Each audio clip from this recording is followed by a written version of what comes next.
Hey guys, how are you? So we're going to start with this new topic today. I hope you've understood whatever we've been doing in this channel. Maths भी आपको बहुत अच्छे से समझ आ रहा है. अगर समझ आ रहा है तो प्लीज चैनल को सब्सक्राइब करो और लाइक भी करो वीडियोस को और अपने फ्रेंड्स के साथ शेयर भी करो.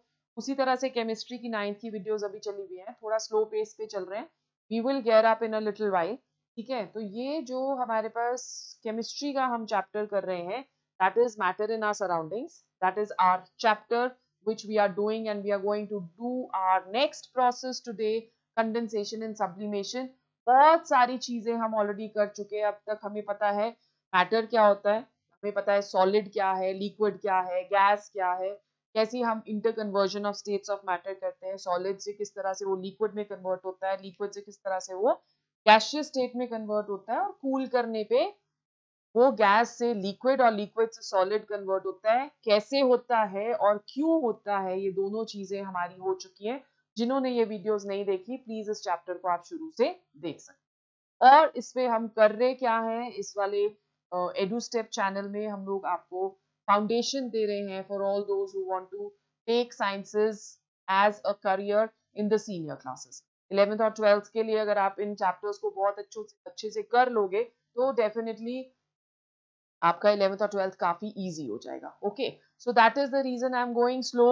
और बहुत सारे टॉपिक्स जो कि आपकी एनसीईआरटी में नहीं है, उनको भी मैं यहाँ पे कंसिडर कर रही हूँ, सो दैट आप सीनियर क्लासेस में it is easier for you. Okay, तो आज का हमारा topic condensation and sublimation. Let's hit it guys. अब कंडेंसेशन क्या होता है? कंडेंसेशन का मतलब हुआ change of gaseous state to liquid state. मतलब कि अगर हम लोग लिक्विड को हीट करते हैं, हीट प्रोवाइड करते हैं, तो हमने पढ़ा था कि टेम्परेचर इंक्रीज होगा, जिसकी वजह से काइनेटिक एनर्जी मॉलिक्यूल्स की होगी, जिसकी वजह से वो एक दूसरे से दूर होंगे, स्पेसेस उनके बीच में बढ़ेगी, फोर्सेस ऑफ अट्रैक्शन कम होंगे, and therefore liquid state gets converted into the gaseous state. Okay, but जब हम कूल करते हैं, जब हम लोग कूल करेंगे किसी भी एक गैस को, तो उल्टा होना चाहिए ना. तो गैस को जब हम लोग कूल कर रहे हैं तो क्या हो रहा है, काइनेटिक एनर्जी, टेम्परेचर हम डिक्रीज कर रहे हैं. और हमें ये भी अभी तक पता चल चुका है कि काइनेटिक एनर्जी जो होती है that is directly proportional to temperature. Temperature कम होगा, काइनेटिक एनर्जी कम होगी, मॉलिक्यूल्स जो है वो उनकी मूवमेंट कम होगी, एक दूसरे के पास आने लगेंगे, एक दूसरे को ज्यादा पुल करने लगेंगे, फोर्सेस ऑफ अट्रैक्शन इंक्रीज होने लगेगी, और स्टेट जो है वो चेंज हो जाएगी फ्रॉम गैस टू लिक्विड और vapour to liquid. So this is known as what? This is the process that is known as condensation.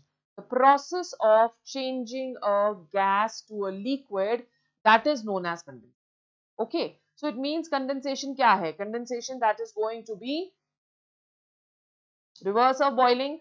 Okay, now over here condensation कैसे reverse of boiling है? जैसे for example अगर हम लेते हैं water, water का boiling point कितना है? 373 केल्विन. ठीक है, किस पे? ये हम पढ़ चुके हैं, at 1 atmospheric pressure. At 1 atmospheric pressure इसका 373 Kelvin, that is going to be the boiling point. Now अब क्या होगा कि जब हम इसको कंडेंस करेंगे, टेम्परेचर ऑफ कंडेंसेशन जब हम लोग देखते हैं of steam, so temperature of condensation of steam is also 373 Kelvin at 1 atmospheric pressure. तो भाई साहब दोनों में difference क्या है?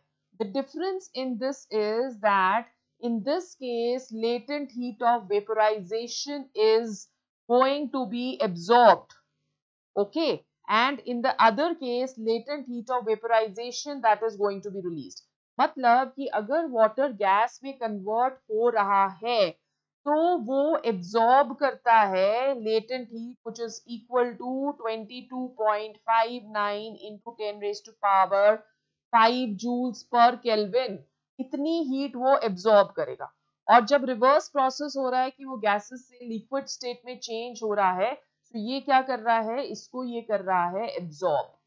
ठीक है, और 373 केल्विन में when an opposite process is taking place, that is कि आपका प्रोसेस हो रहा है कंडेंसेशन का, तो यहाँ पे 22.59 into 10 raised to power 5 joules per Kelvin of heat is released. यहाँ पे ये इसको हीट को क्या करेगा, रिलीज करेगा. तो ड्यूरिंग इवेपोरेशन, इवेपोरेशन ही हुआ ना, लिक्विड को हम गैसियस स्टेट में कन्वर्ट कर रहे हैं. During evaporation latent heat of vaporisation that is equal to 22.59 into 10 raised to power 5 joules per Kelvin वो एब्जॉर्ब होगी. और during condensation 22.59 into 10 raised to power 5 joules जो एनर्जी है या लेटेंट हीट है that is going to be. Now, this is the reason that burns caused by steam, they are much more severe than those caused by boiling water, though both of them are at the same temperature of 100 degrees centigrade. तो ये एक reasoning question हमारे पास आ सकता है, एक्सर्जन और reason में ये question हमारे पास आ सकता है. क्या क्वेश्चन आ गया कि burns caused by steam are much more severe than those caused by boiling water, though both of them are at the same temperatures of 100 degree centigrade. अब ऐसा क्यों हो रहा है? क्योंकि steam at 100 degree centigrade it has more heat. कितनी heat है? 22.59 into 10 raised to power 5. तो जब वो हमारे हाथ के ऊपर गिरेगी तो वो steam क्या करेगी? That steam is going to release this much of heat and get converted into water. Okay, so that is why this is going to cause severe burns. Now over here it means कि अगर हम लोग solid state को कर रहे हैं heat, okay, interconversion of states of matter, I am writing it over here. So solid when heated will get converted into liquid. Liquid when heated will get converted into gaseous state. Gaseous state when cooled will convert into liquid, and liquid when cooled will convert into solid. Okay, now looking at all that we have done till now, we are going to give alternate definitions of all three. So solid क्या हो गया? A substance is said to be a solid if its melting point is above room temperature. अब room temperature पता कितना होता है आपको? Room temperature होता है, it is taken as 25 degree centigrade or 298 Kelvin. So any substance जो कि solid की तरह exist करता है, अगर उसका melting point above 25 degree Celsius होगा under 1 atmosphere, तो उसको हम लोग बुलाते हैं solid.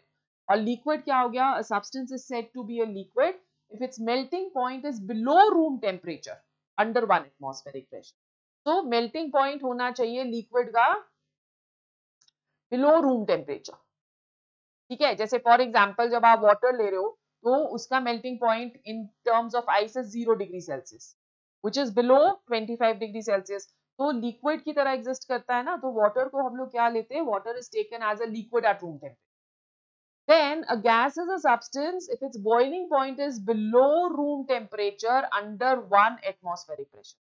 So in both these cases, solid melting point above room temperature, liquid melting point below room temperature, gas boiling point is below room temperature. ठीक है? So these are certain alternate definitions of solid, liquid and gases. Then we come to a very interesting phenomenon which is sublimation. अभी तक हमने क्या पढ़ा कि अगर हम लोग सॉलिड को कन्वर्ट करते हैं या हीट करते हैं तो वो लिक्विड में कन्वर्ट होता है, और हीट करते हैं तो वो गैस में convert. Now there are certain substances जिनके बीच में forces of attraction बहुत ही कम होती है, तो जैसे ही हम उसको हीट करेंगे वो डायरेक्टली कन्वर्ट हो सकता है into gas. Such substances they are known as sublimable substances. Sublimable substances. और प्रोसेस को हम क्या बुलाते हैं? प्रोसेस को हम बुलाते हैं सबलिमेशन. ठीक है, जैसे एक बहुत कॉमन सा एग्जांपल आप लेते हो, आपके मदर्स डालते होंगे, ममास डालते होंगे नैप्थलीन बॉल्स, जो कि एक बहुत रेपेलेंट्स होते हैं. जैसे सिल्क के कपड़े जो है वो कीड़े खा जाते हैं, या हम बोलते हैं कि लेट्स से वुलन क्लोथ्स जो हैं, प्योर वूल के जो कपड़े होते हैं, पश्मीना होता है, उनको भी कीड़े खा जाते हैं. तो मदर्स क्या करती हैं कि नैप्थलीन बॉल्स को पैकेट्स में बेड बॉक्सेस के अंदर या कबर्ड्स के अंदर रखती हैं। अब वो जो नैप्थलीन बॉल्स हैं उससे गीले तो नहीं हो रहे कपड़े, धीरे धीरे जब आप देखोगे तो वो नैप्थलीन बॉल्स का साइज छोटा होता जाएगा। तो इसका मतलब क्या हुआ कि वो नैप्थलीन बॉल्स गैसियस स्टेट में कन्वर्ट होती हैं। जब वो गैसियस स्टेट में कन्वर्ट होती हैं तो वो कुछ ऐसे वेपर्स जो हैं वो इवॉल्व करती हैं जो मॉथ को और इन सिल्वर फिश वगैरह को इनको रिपेल करता है। That is the reason they are also known as moth. Also, another example of sublimable substance is Odonil. पता है ऑडोनिल सबको? क्या होता है ऑडोनिल? वॉशरूम्स वगैरह में इसको यूज किया जाता है to remove the smell. So they are also going to get converted into the vapor state and evolve certain fragrances. They have different type of fragrances to keep your washroom fresh. Okay. So these are sublimable substances. Apart from these, हमारे पास और भी sublimable substances हैं जो कि बड़े important है। तो हमने दो examples ले लिए, naphthalene balls, ठीक है। फिर मैंने आपको example एक और दे दिया, odonil। एक और एग्जाम्पल जिसके बारे में आपको पता होगा, कैम्फर, कपूर। कैम्फर इज अनदर थिंग जो कि सब्लाइमेबल है। और एक और एग्जाम्पल जो है that is dry ice. Dry ice, this is solid carbon dioxide. Important, इसमें से क्वेश्चन हमें आ सकता है। सॉलिड कार्बन डाइऑक्साइड होती है जो कि डायरेक्टली गैसियस में स्टेट में कन्वर्ट होती है। अब ये जो सॉलिड कार्बन डाइऑक्साइड है या ड्राई आइस है, इसका एक कमर्शियल नेम भी है, it is also known as dry cold.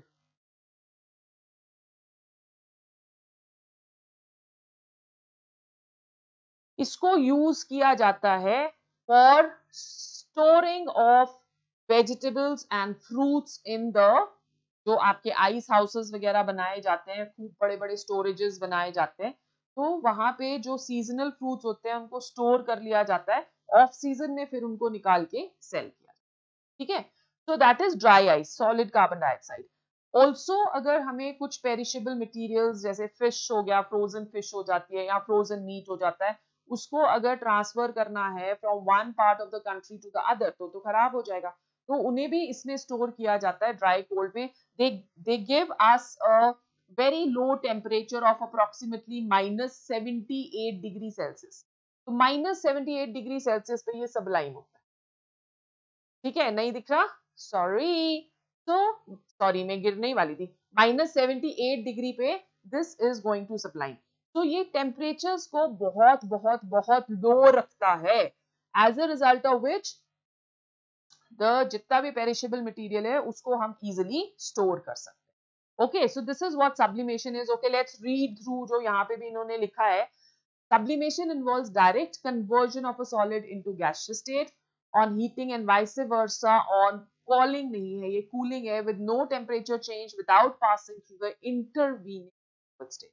तो dry cold में जब हम लोग स्टोर करते हैं तो it is quite good, messy नहीं होता, और पेरिशेबल सब्सटेंसेस को हम काफी टाइम के लिए इसमें स्टोर कर सकते हैं। So this is, you know, this is a diagrammatic representation of, let's change the color of the ink, क्या ले, रेड ले लेते हैं। तो इसमें हम लोग सब्लिमेशन को दिखा रहे हैं। What have we taken? Ammonium chloride salt. So NH4Cl is another example of sublimable. Iodine also can sublime. ठीक है। तो अमोनियम क्लोराइड को हमने इसके अंदर ले लिया, इसको हमने फनल के साथ, इन्वर्टेड फनल के साथ, आप देख रहे हो, इन्वर्टेड फनल के साथ इसको कवर कर देते हैं और बर्नर से हम हीट कर रहे हैं। अब जब हम इसको हीट करेंगे तो ये डायरेक्टली वेपर फॉर्म में कन्वर्ट हो जाएगा, और कूल करने पे ये जो वेपर फॉर्म है ये कंडेंस हो जाता है on the side. Remember this solidified ammonium chloride, this is in the purest state. कैसे? क्योंकि ये वाला जो अमोनियम क्लोराइड था इसमें probably there were volatile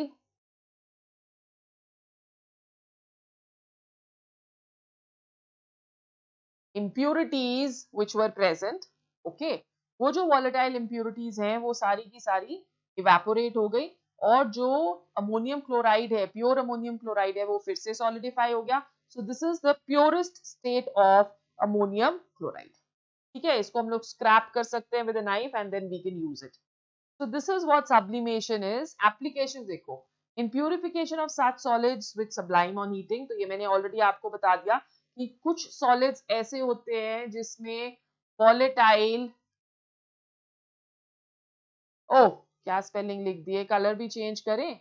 red is not very visible I think, तो पहले हमको इरेज करना पड़ेगा और फिर हमको इनका कलर चेंज करना पड़ेगा. सो प्यूरिफिकेशन ऑफ सच सॉलिड्स कौन से सॉलिड्स यहाँ पे हुए, विच आर सब्लाइमेबल सॉलिड्स. तो ये जो सॉलिड्स हैं इनमें होती है वॉलेटाइल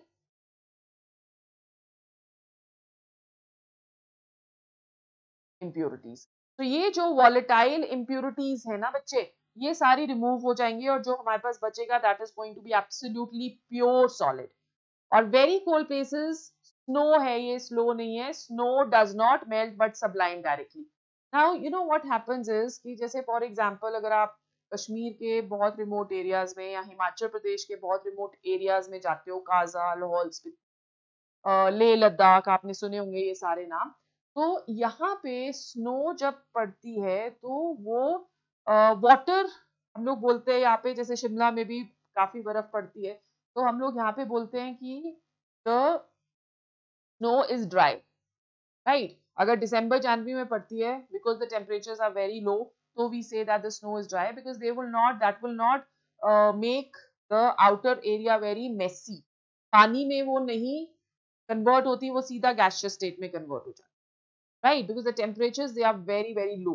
बट अगर फरवरी में स्नो होती है या मार्च में स्नो होती है, तो तब टेम्परेचर्स इतने लो नहीं होते. Then we say that it is slush. Slush मतलब वाटर के साथ मिक्स हुई हुई है snow. Okay, so basically it is just this कि दोनों में ही पानी होता है, but because the temperatures are very low they directly get converted into the gaseous state और हाई टेम्परेचर पे वो वाटर में convert. Okay, and it is also used in frost free refrigerators.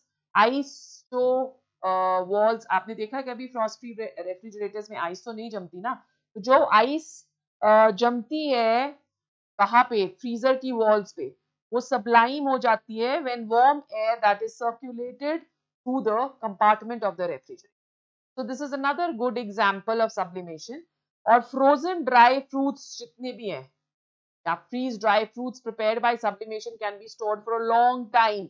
तो to prepare freeze dried fruits क्या करते हैं कि food को पहले हम फ्रीज करते हैं, उसके बाद उसको वैक्यूम चैम्बर में रखते हैं. वैक्यूम चैम्बर से क्या होगा, आइस सारी सब्लाइम हो जाएगी और फ्रूट्स ड्राई हो जाएंगे. आपको पता है ना, वैक्यूम पैकिंग के अंदर प्रून्स वगैरह, खुरमानी, इन सबको रखा जाता है, right. So this is, vacuum कर देते हैं उसको, और वैक्यूम करने से आइस सब्लाइम हो जाती है और ड्राइड फूड जो है वो सारी की सारी न्यूट्रिशन वैल्यूज को संभाल के रखता है. और उसके बाद अगर हम उसमें पानी डालें तो then they are ready to eat. जैसे आप बहुत सारी चीजें करते हो यार, आजकल वो नहीं आते रेडी मिक्सेस आते हैं ना,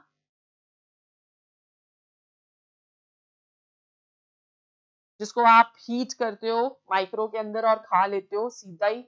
या आपके पास वो सूप्स भी आते हैं, पाउडर बनाया होता है, सूप इन अ कप. तो ये सारे इसी के एग्जांपल्स हैं. ड्राइड फ्रूट्स के साथ भी होता है, and you can also use it for other things. Okay, so these are the application of what, sublimation. So we finished another one very interesting topic today. Next हम लोग जो process करेंगे that is going to be evaporation. I'm going to come up with the next lecture soon. Till that time इसको सारे को अच्छे से revise करके रखो, चैनल को सब्सक्राइब करो, वीडियो अगर अच्छी लगती है तो लाइक करो और अपने फ्रेंड्स के साथ लिंक्स को शेयर करो. We will see you soon. Bye bye.